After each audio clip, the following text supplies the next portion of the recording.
Imagine you've just spent $3,000 on your end-of-the-world rifle. It's beautiful.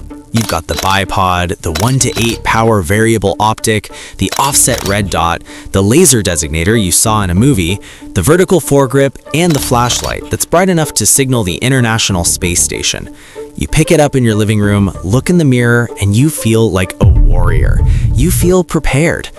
Now, imagine that same rifle, but you've been hiking for 6 hours over broken pavement because your car ran out of gas.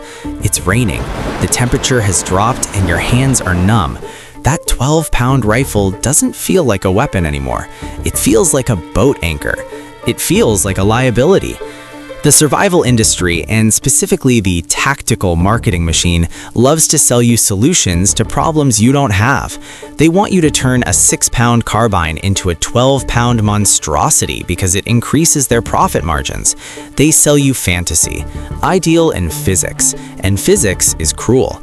Newton's second law states that force equals mass times acceleration. It's simple math.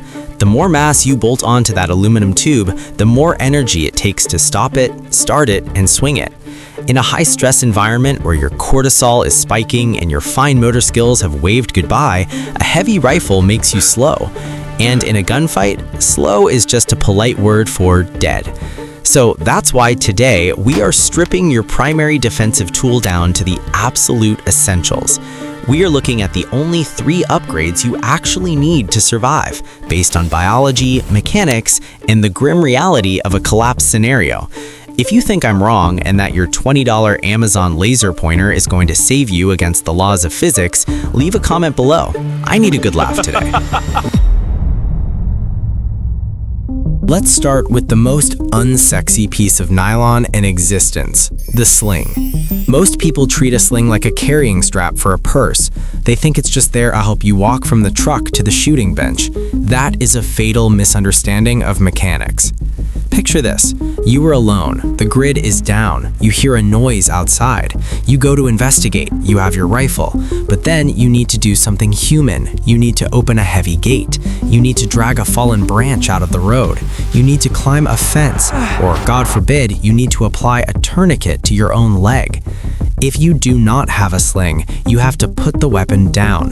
The moment you put that weapon on the ground, you are no longer armed. You have surrendered your advantage to the dirt. You have separated yourself from your life insurance policy. This is where we talk about the 2-point adjustable sling. Notice I said 2-point. Do not buy a single-point sling. A single-point sling dangles the rifle directly between your legs. When you drop that rifle to use your hands, gravity takes over. The muzzle swings down and the stock swings up into your groin. I don't care how tough you think you are. Taking a 6-pound aluminum impact to the reproductive organs while trying to run will end your survival strategy instantly. A 2-point sling secures the weapon to your body.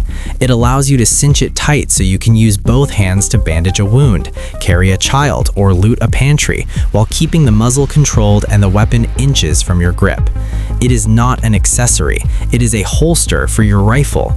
Without it, you are just a guy holding a heavy metal stick that prevents you from using your hands. Next up, the light. I hear this all the time. I don't need a light, I'll just shoot at the muzzle flash, or I don't want to give away my position. Let's talk about the biology of fear. When you are terrified, and you will be terrified, your pupils dilate to let in more information. Your brain switches to a primal mode. You lose depth perception. You lose the ability to distinguish subtle shapes. Imagine it's 3 a.m. The power has been out for a week. Your neighborhood is pitch black. You hear glass breaking in your living room. You raise your rifle. You see a silhouette standing by the window. Your heart is hammering against your ribs like a trapped bird. You pull the trigger. Congratulations, you just killed your teenage son who was trying to sneak back in after checking on the neighbors. Positive identification, PID, is the difference between defending your home and committing a tragedy that will haunt you until you starve to death. You cannot shoot what you cannot see. But here is the physics catch. You don't need a massive searchlight. You need candela. Lumens are the total amount of light. Candela is the intensity of the beam. You want a high-candela light that can punch through the photonic barrier. If someone shines a light at you, or if there is smoke in the air, a weak light will just wash out. A high-candela light creates a blinding wall of photons. It disrupts the OODA loop, observe, orient, decide, act, of the aggressor. It buys you time. And please buy a dedicated weapon light. Do not duct tape a hardware store flashlight to your handguard. The recoil impulse of a rifle is violent. Filaments break, cheap batteries disconnect. You pull the trigger, the gun goes bang, and your light goes dark. Now you are blind, deaf, and disoriented. Buy quality or don't bother. Now, the controversial one, the optic. The internet wants you to buy a low-power variable optic, an LPVO. This is a scope that goes from 1x magnification up to 6x or 8x. They tell you that you need this because what if you have to engage a target at 500 yards? Let's have a reality check. In a collapse scenario, if you are engaging targets at 500 yards, you are not surviving, you are hunting, or you are getting sniped. SHTF is not a sniper duel. It is a sudden, violent encounter at close range. It is someone kicking in your door. It is a carjacking. It is happening within 50 yards, usually within 10. LPVOs are heavy. They require a specific eye box. That means your eye has to be perfectly aligned behind the glass to see the picture. If you are leaning around a corner or lying on your side or hyperventilating because you just sprinted 3 blocks, finding that tiny sweet spot in the glass is impossible. You will see black shadows. You will struggle. You will die. The upgrade you need is a high-quality red dot sight. Why? Because of how your brain processes threats. With a red dot, you keep both eyes open. You look at the threat, not at the sight. You focus on the danger, and the red dot simply floats in your vision. It is called target focus. It works with your biology, not against it. It has infinite eye relief. You can hold the rifle awkwardly. You can have your head in a weird spot, and if you see the dot, you hit the target.